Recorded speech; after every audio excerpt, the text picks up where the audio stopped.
Hello, my name is Jose Cabrita from RapidX, and I will show you how to create a requirement in SAP Cloud ALM. A requirement allows business users to collect their needs in the context of a business process. So let's jump into our SAP Cloud ALM system, and then under the implementation section, first activities jumping into the process style. We are gonna basically get access to a business process that has been defined for this particular project and under the specific scope. Once you're there, you go to solution process flow. You will see all the process steps that are relevant for this business process.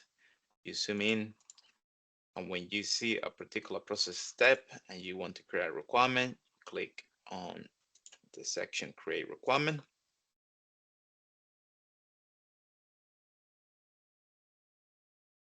And now proceed to add the title. You can include the description.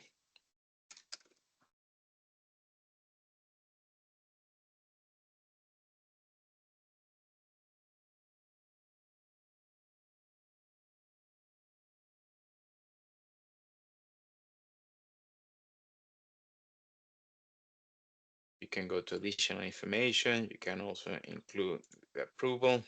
It is ready for approval.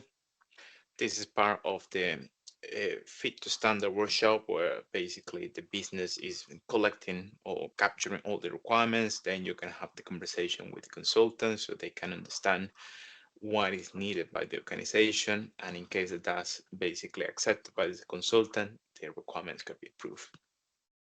You define the priority, and you can include any other information that is relevant, the effort in terms of hours, in terms of days. And then when all this is done, you can click on save and close.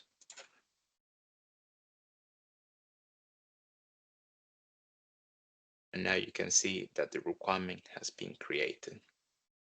You can quickly go to the requirement. The next activity just to set the status or the approval to approve, because this is going to be delivered by the consultant, and then we change the status of the requirement to in realization. And that's it. I hope that you have enjoyed. Thank you very much.